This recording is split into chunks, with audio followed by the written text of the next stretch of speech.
In this video, Meerkat will explain how to make a spider plot to conduct a sensitivity analysis using the same example that we talked about previously. Oh gosh, she's very excited. She's been waiting to show off her Excel skills for a long time now. Here's the example problem that we've been using this week. If you haven't watched the other videos recently, take a moment to read over the problem and refresh your memory. Then we'll talk about how to create a spider plot in Excel that conveys the sensitivity of the break-even mileage to all the other parameters in the problem. Here's the spreadsheet that we used when we were talking about break-even analysis. It takes all of the information from the problem related to the Honda and the Toyota, as well as the external factors related to the price of gas, the interest rate, the payback period that we're told to use, etc., and it calculates the break-even mileage explicitly. We also have a manual input for the miles driven per year that allows us to calculate what the difference is in present worth associated with the two options, depending on how many miles we actually think we drive. However, we're interested for the spider plot in calculating the break-even mileage as a function of some of these other parameters.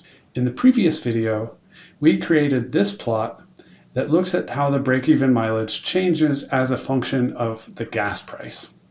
A spider plot takes a variety of different input parameters and varies them one at a time, perturbing them by a specific percentage from the baseline most likely value that we've estimated, and then calculates how the break-even mileage changes proportionally or in absolute terms.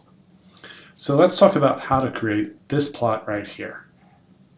Let's go back to our spreadsheet model where we have all the information from the problem entered in and an explicit formula to calculate the break-even mileage as a function of all of our input parameters. Here you can see I've added a couple of new elements to the spreadsheet. First, I want to take all of the different parameters that I want to include in my spider plot, and I'm going to copy their most likely baseline values from all of the information above. Next, I want to create my table of what the actual input values for these parameters are that I want to use to calculate the break-even mileage. In the spider plot, I want to test all of the parameter values perturbed at 5% increments from minus 20% of their baseline value to plus 20% of their baseline value. To do that, I'm going to create a column with all of the perturbations that I want to take into effect, and then I'll have a formula here that just takes the value from the baseline and multiplies it by that perturbation. So here in this cell, I'll take the 250 of the gas price and multiply it by 80% in order to get $2 instead of 250. Then, once I have that formula, I can just copy and paste to fill out the entire table.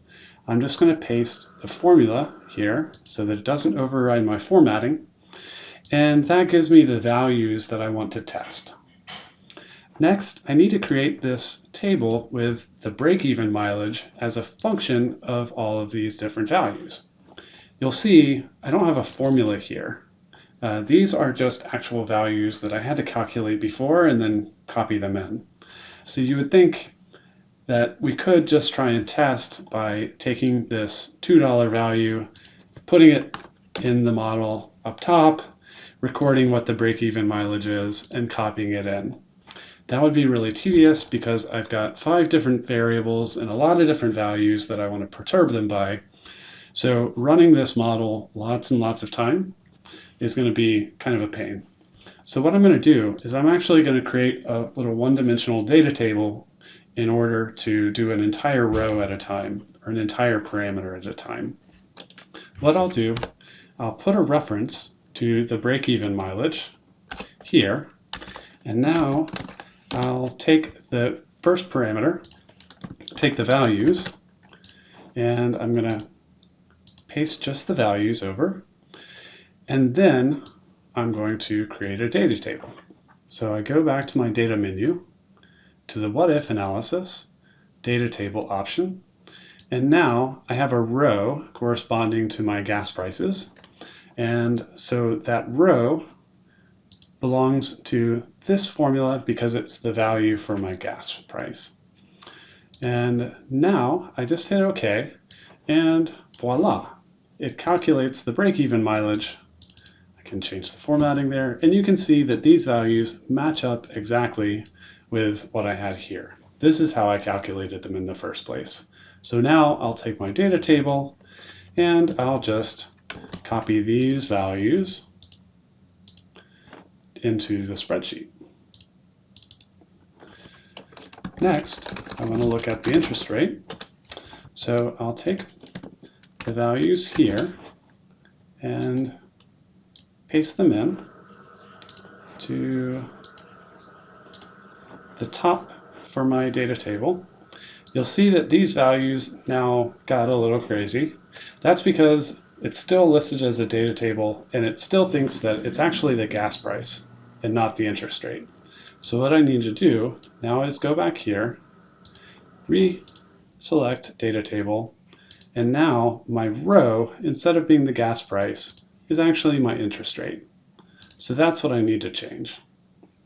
Here, you'll see that these values are incorrect. They don't match the ones that I had previously calculated.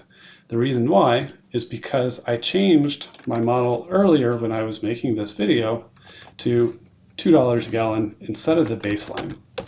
So now I need to set that back to its baseline value, and now you can see these match what I'm looking for here. Now I can repeat that process for the other parameters, and it gives me a slightly faster way of creating the table of break-even mileages than if I was going to do every single cell individually by updating the model values itself. Now that I have a table with all of the different values for the break-even mileage as a function of the input parameters that I want to include in my spider plot, I can just highlight that entire table, and because I've organized them this way, if I go to a scatter plot with lines, then that is exactly what I want to plot.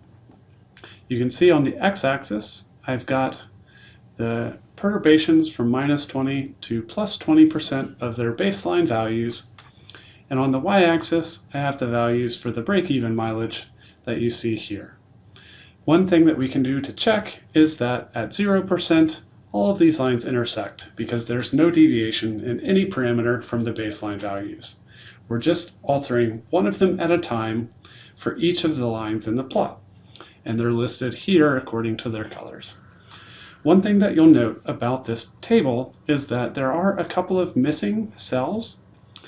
The reason for that, as you can kind of guess now that we're looking at the plot and you can see it diverging way up, is that if the mileage that the Toyota gets becomes less than the mileage of the Honda Civic, that means we're not actually getting benefit from driving more.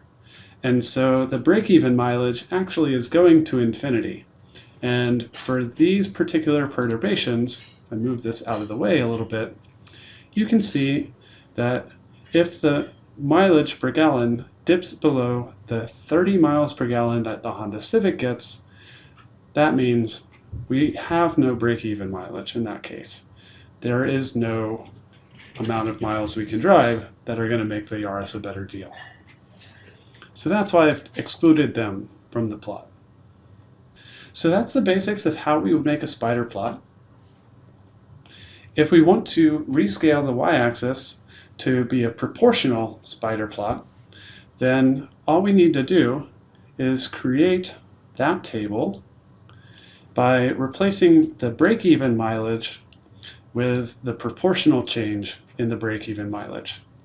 So to do that, all I've done is created this formula here that takes the difference between the break-even mileage under a perturbation and compares it proportionally to the break-even mileage at a 0% or no perturbation.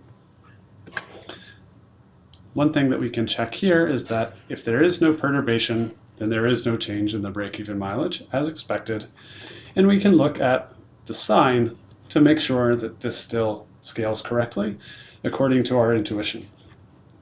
Now, if we do that, we should get this plot that has rescaled everything to a proportional basis on the y-axis for the break-even mileage. As always, I'll post the spreadsheet to Blackboard and the Google Drive. That way you can take a look at it, play around with the formulas yourself, and see how it works.